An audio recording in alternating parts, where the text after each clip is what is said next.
안녕하세요 여러분, MD쌤입니다. 네, 오늘은 기말고사 대비특강 네 번째 강의고요. 13차 시 통일신라의 몰락과 후삼국의 성립에 대해서 말씀드려 볼 수 있도록 하겠습니다.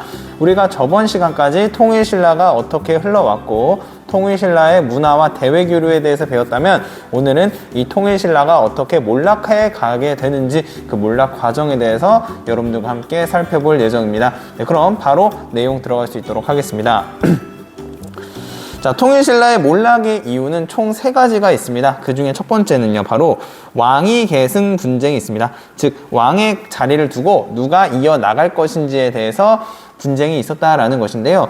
자, 실제 사례로 통일신라에 해공왕이라는 왕이 있었는데요. 이 해공왕이 죽고 난 이후에 150년 동안 20명의 왕이 교체가 되었습니다. 그 말은 즉슨 평균적으로 한 명의 왕이 7.5년을 재위했다라는 것인데요. 이 해공왕 이전까지만 해도 평균 왕의 재위 기간이 24년이었어요. 그래서 이것을 통해서 왕권이 지금 어떻게 되고 있다, 왕권이 굉장히 위태롭고 왕권이 지금 현재 약화된 상황이다 라는 것을 볼 수가 있죠. 이렇게 왕권이 위태위태해지고 왕위 계승 분쟁이 치열해지면서 이제 백성들의 삶의 안정보다는 누가 왕이 될 것인가에 대한 음모와 다툼이 심해지다 보니까 이제 통일신라가 몰락의 길을 걷게 되었다. 여러분들 이렇게 이해하고 계시면 될 것 같고요. 자, 두 번째는 이렇게 왕권이 불안정하다 보니까 반란과 사회 혼란이 많이 일어나게 됩니다. 그래서 대표적인 반란이 뭐였냐면요, 바로 김헌창의 난이 있습니다. 김헌창의 난. 이 김헌창은 반란을 일으킬 때 나라 이름을 장안이라고 했고요. 결론적으로는 이렇게 반란을 일으키게 되는데, 왜 반란을 일으키게 되었느냐, 아래쪽에 보시면요, 바로 김헌창의 난에 대한 설명이 있습니다.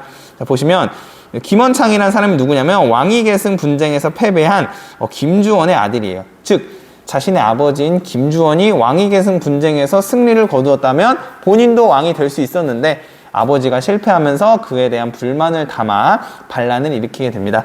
그래서 국호를 장안으로 했다는 것도 여러분들 꼭 알아두시고요. 그래서 왕이 되지 못한 것에 반란을 일으킨 것이 바로 김헌창의 난이다. 이렇게 여러분들 이해하시면 될 것 같고요. 자, 다음으로는 농민 반란도 있습니다. 대표적인 농민 반란으로는 원종 애노의 난이 있고요. 이 이후에 농민 봉기가 더욱더 확산하게 되었다. 여러분들 이렇게 이해하시면 될 것 같습니다. 자, 이렇게 반란과 사회 혼란뿐만 아니라 신라의 고질적인 신분제도도 통일신라 몰락의 한 축이 됩니다. 그 세 번째 이유가요, 바로 골품제의 모순이 있습니다. 골품제도의 모순. 자, 그럼 이 골품제가 무엇인지 한번 살펴볼 수 있도록 하겠습니다. 학습지 오른쪽에 보시면요, 표가 나와 있는데 이게 바로 골품제입니다. 자, 골품제라는 것이 무엇이냐면 바로 통일신라, 신라의 신분제도라고 할 수 있습니다.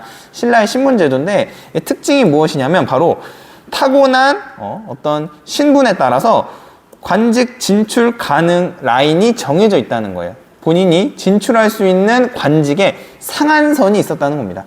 그래서 진골은 능력이 없어도 여기 1등 2벌천까지 갈 수 있는 반면에 육두품은 아무리 실력이 뛰어나도 아찬까지밖에 못 올라가는 이러한 어떤 불평등한 상황이 이렇게 발생하게 되는 거죠.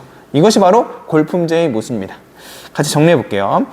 자, 골품제 같은 경우는 혈통에 따라서 관등의 상한선이 존재했습니다. 관등의 상한선이 존재했다. 그렇기 때문에 능력이 있어도 성공할 수 없는 이러한 문제점이 터지게 되면서 사람들의 불만이 점점 쌓이게 되었습니다. 특히 요 골품제 표 중에 육두품 세력의 불만이 제일 심했고요. 이 육두품 세력이 이후에 통일신라의 몰락을 가속화하는 그런 계층으로 성장하기도 한다. 여기까지가 세 번째 골품제의 모순이라고 할 수 있겠습니다. 자, 이렇게 왕위 계승 분쟁, 그 다음에 반란과 사회 혼란, 그리고 골품제 모순, 이 세 가지 이유로 통일신라가 몰락을 하게 되고요. 이후에 저물어가는 신라를 뒤로 하고 새로운 시대를 열어가는 새로운 계층과 새로운 사상이 등장하게 됩니다. 요 새로운 사상, 새로운 계층, 요것에 대해서 같이 배워볼 수 있도록 하겠습니다. 그 중에 먼저 새롭게 등장한 세력에 대해서 같이 한번 이야기해 볼 건데요. 당시에 통일신라의 힘이 약해지면서 각 지방에서 독자적인 세력을 갖춘 지방의 세력이 등장하게 됩니다. 그 지방의 토착 세력을 우리가 뭐라고 할 거냐면요, 두 글자로 호족이다라고 이야기를 할 겁니다. 그래서 중앙 귀족과 대비되는 지방의 토착 세력을 우리가 호족이라고 하고요. 자, 또한 육두품에 의해서 고위관직 진출에 제한을 받은 계층인 육두품도 이 새로운 세상을 앞당기는 계층으로 자리 잡게 됩니다. 그래서 대표적인 육두품으로는 바로 최치원이 있습니다. 자, 이렇게 새로운 세력 두 세력, 호족과 육두품은 새로운 시대의 주역으로 성장하게 되고요. 이후에 새로운 사상도 등장하게 됩니다. 새로운 사상에서는요, 불교의 한 종파인 이 종교가 등장하는데요. 바로 그걸 우리가 선종이라고 합니다.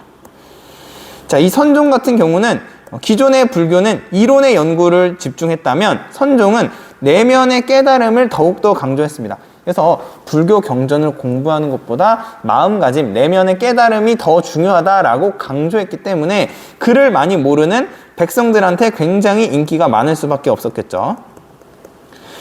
또한 이 호족들도 본인의 권력을 좀 더 강화시키기 위해서는 이 백성들에게 지지를 얻었어야 했습니다.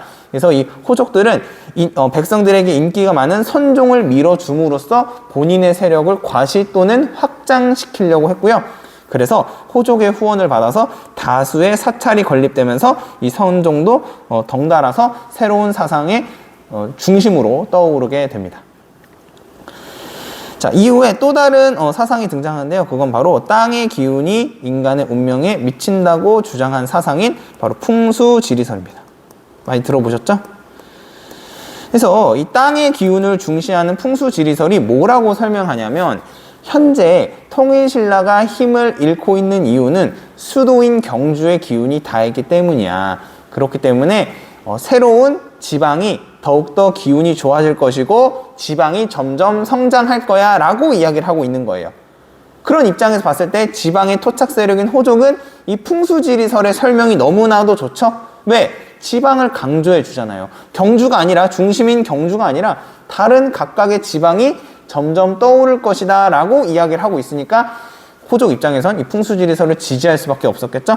그래서 이것도 지방을 강조하는 풍수지리설의 특징에 따라 호족이 대대적으로 후원을 하면서 새로운 사상으로 등장하게 되었다. 그래서 이 선종과 풍수지리설은 새로운 시대의 정신적 기반으로서 등장하게 되었다. 이렇게 우리가 정리할 수 있겠습니다.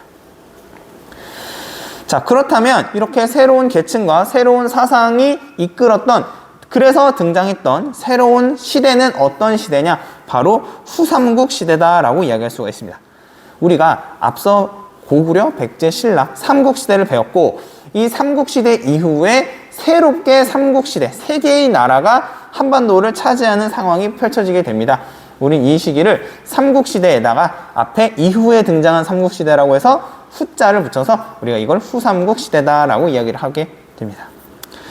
자, 그럼 후삼국이 어떻게 형성되었는지 그 순서를 한번 따라서 같이 알아볼 수 있도록 하겠습니다. 첫 번째는 후백제가 900년에 건국이 되고요. 지방 호족이었던 견훤이 지금의 전주인 완산주에서 건국을 하고요. 1년 뒤인 901년에 후고구려가 건국이 되고 궁예가 개성에서, 지금의 개성에서 건국을 했다. 그렇게 되면서 기존에 있었던 신라는 쪼그라들게 되고요. 이후에 견훤의 후백제, 그 다음에 궁예의 후고구려가 세워지면서 후삼국 시대가 도래하게 되었다. 오늘 배운 내용을 정리하면은 통일신라가 몰락한 이유 세 가지에 대해서 배웠습니다. 왕위 계승 분쟁, 그 다음에 골품제의 모순, 그리고 그에 따른 반란과 사회 혼란이 있었고요. 이후에 이렇게 통일신라가 몰락해 가자 새롭게 등장한 세력과 새롭게 등장한 사상이 있었습니다. 새롭게 등장한 계층으로는 호족과 육두품이 있었고요. 새롭게 등장한 새로운 사상에서는 풍수지리설과 선종이 있었습니다. 이렇게 새로운 계층과 새로운 사상이 이끌었던 새로운 세상은 바로 후삼국 시대고요. 다음 시간에는 이 후삼국이 누구에 의해서 통일되는지에 대해서 배워보도록 하겠습니다. 네, 오늘 강의 듣느라 고생 많았고요.